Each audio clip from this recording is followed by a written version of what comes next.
Hi hello welcome back to our channel సాహితీ vlogs. ఈరోజు vlog వచ్చేసి మేమైతే టమాటా నిల్వ పచ్చడి ఎలా చేసుకుంటాము ఏంటి అనేది ఈ వీడియోలో చూసేయండి. ముందుగా టమాటాలను అయితే శుభ్రంగా కడుక్కొని తడి లేకుండా తుడుచుకోవాలి. ఆ తర్వాత టమాటాలని వీడియోలో చూపిస్తున్నట్టుగా కట్ చేసుకోవాలి. ఆ తర్వాత గ్యాస్ మీద గిన్నె పెట్టుకొని ఆయిల్ వేసుకొని అది కాగిన తర్వాత టమాటా ముక్కలని వేసుకోవాలి. టమాటా ముక్కలు ఉడికిన తర్వాత కొంచెం చింతపండు వేసుకోవాలి.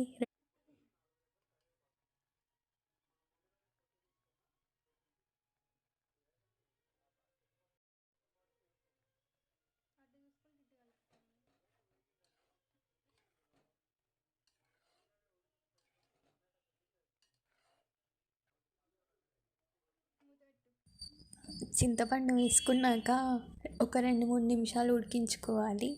ఉడికిన తర్వాత ఆ టమాటాని చల్లారబెట్టుకోవాలి. ఆ తర్వాత వేరొక గిన్నెలో 1 స్పూన్ మెంతులు, 1 స్పూన్ జీలకర్ర, 1 స్పూన్ ఆవాలు కలిపి వేయించుకొని పక్కన పెట్టుకోవాలి.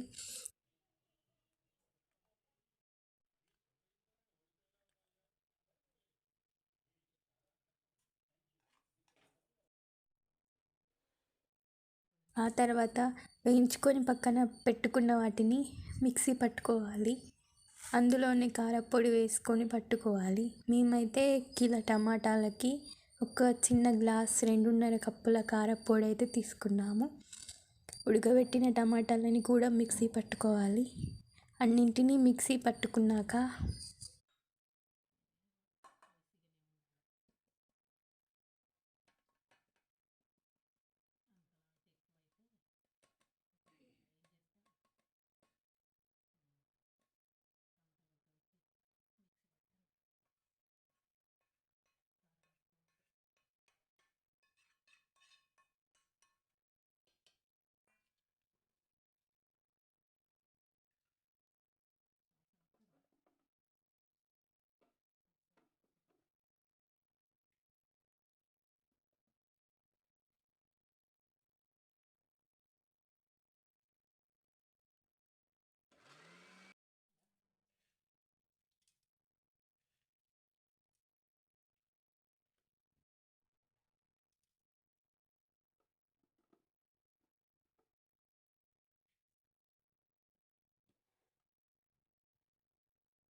పోపు పెట్టుకోవాలి. అంతే అండి, టమాటా పచ్చడి అయితే రెడీ అయింది. ఇడ్లీలకి దోశలకి చాలా బాగా ఉంటుంది. ఈ వీడియో కనుక మీకు నచ్చితే please like, share and subscribe చేసుకోండి. మీరు ఎలా పెడతారో కింద కామెంట్ సెక్షన్లో కామెంట్ చేయండి.